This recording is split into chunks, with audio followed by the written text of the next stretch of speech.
It's time for EdTech Mondays, brought to you by Mastercard Foundation and CC Hub.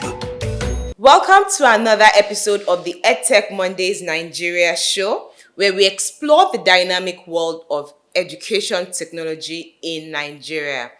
My name is Chinyelu Akpa, your host, and it's good to be here again.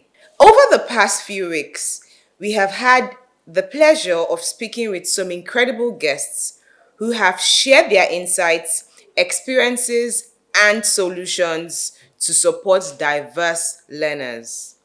Let's take a moment to recap these enriching conversations and highlight some key takeaways.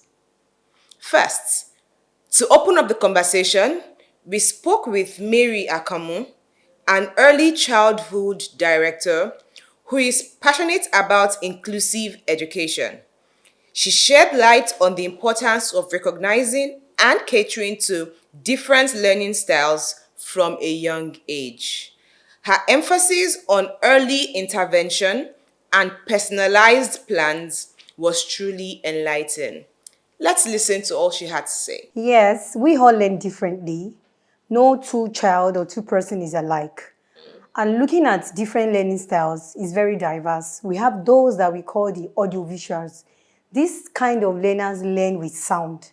They learn with spoken instructions, just like we have been speaking. If we have a audiovisual learner right there in, let's assume it's a classroom, yes, audio and visual. Okay. So the learner can hear and also see. Yes. And to make it easier for our parents and viewers, I have some materials here. So imagine I am reading to you.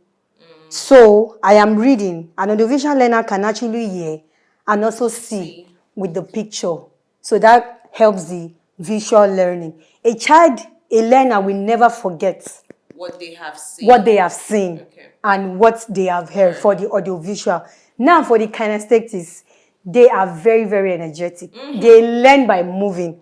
I also belong to their angle. There has to be an activity. Yes, activity. You can go to the playground. We engage teachers to be creative. Learning does not necessarily have to be in the classroom. And even just at home too, when you want to engage the child. So you can be in the playground, move around, and just hands-on activity. For instance, I have an activity here, right, where the child can just use these tweezers to sort. So imagine having this at home with a child and put purple somewhere, put yellow somewhere. Instead of the child throwing tantrum and disturbing you. Yes. Play is a work of the child for the child, according to our tasting. Then, the last kind of learners that we have, the read and write. Just give me notes. Just give me, text to speech. We have some apps on our phone that helps us that interpret text to words. That's what that learner needs. Just let me write. It's more like the brain photocopies it, and it sticks. So, auditory learners, audiovisual learners, kinesthetic learners, and the read and write learners. Next, we had an inspiring conversation with Oladoyin Idowu, who runs a foundation dedicated to supporting individuals with dyslexia. She shared her own personal journey and the challenges faced by others with dyslexia. Her foundation works in improving accessible learning tools and resources and is making a significant impact in helping learners with dyslexia in Nigeria. Let's listen to some of the insights she shared. My experience with dyslexia was typically going into the traditional Nigerian education system like every other child. I think at the age of 2 or 3, I have to ask my parents to confirm what age I started school. But I remember, going into school, and I'd always been described as a very inquisitive and, very forward child.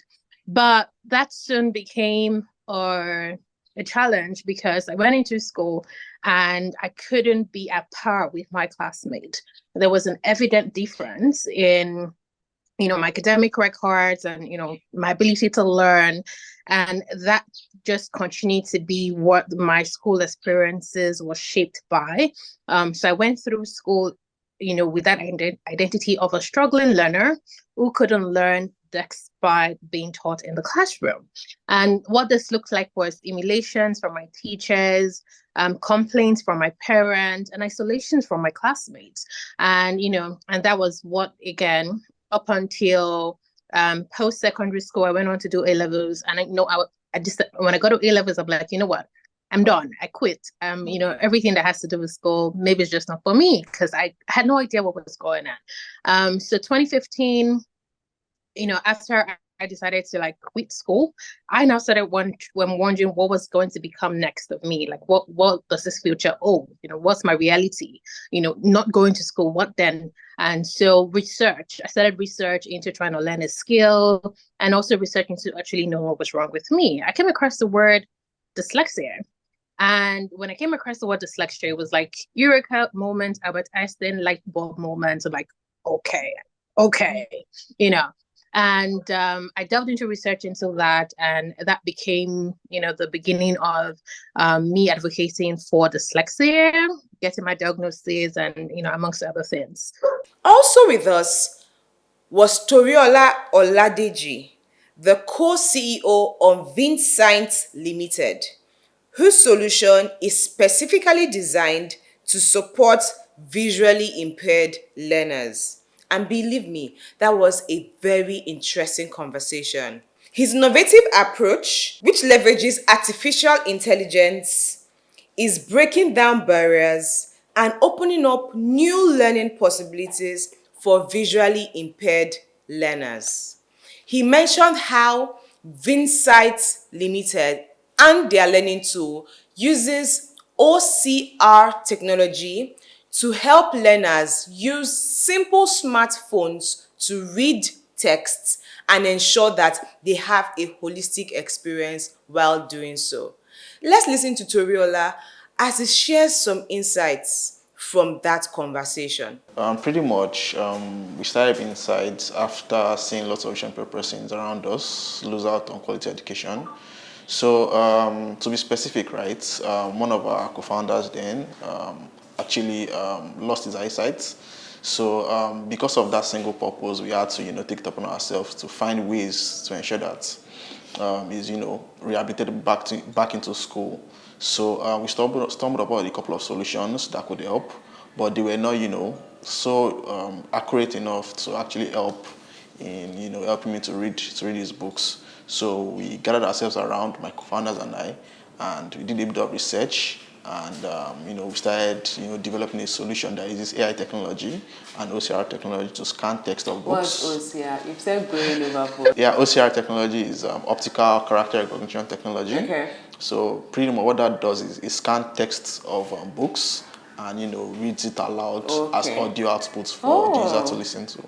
And finally, we spoke to Toyin Odunuyi, a remarkable founder of an autistic foundation, who is also a sibling to an autistic child, a 23-year-old autistic boy, who has leveraged technology to improve his learning and is now excelling in his academics. She mentioned how he was diagnosed as far back as 2013 and the role technology played in helping navigate through the once difficult learning terrains. She highlighted the importance of understanding and accommodating the diverse needs of autistic learners and the role that education technology companies have to play in designing solutions that are contextually relevant to learners as the autistic ones and the many others like them who exist, who have special learning needs. Let's listen to her. Normally, when we were home, he used to work on his toes, and then the whole thing about self-injury. But mostly when we knew was when he was in school with me, in primary school, and he wouldn't stay in his class. He wouldn't understand what they are saying. So ask him like, okay, write this. He won't be able to write. Do this. He won't be able to do it. So that's when we knew that, okay, he had a problem with communicating and also with learning the way that I could. Okay, so we had a tab for him. So we would put in like different games and also like, will I say, educational games. So to let him know different things like, okay, maybe types of fruits, types of habits, types of what to do, maybe to go to the restroom and all that. So we had that. We put it in his tab. the school that he went to after the primary school he went with us, they told us that he could learn visually. So most children with autism learn visually. So when you see, especially when you go to like all these special schools, you see all these instructions in visual form. Thank you so much to all our amazing guests on the show this month as they gave their insights, experts' advice, and suggestions to the government on how we can leverage technology to ensure that learners with diverse learning styles and needs are supported to achieve qualitative education. Now, over to you, our listeners. What do you have to say? How can we leverage technology in Nigeria to open up the playing field in education to ensure that learners that have diverse learning styles and needs can use technology efficiently to achieve their learning outcomes? What type of support would you love to receive from schools? What type of support would you love to receive from EdTech innovators?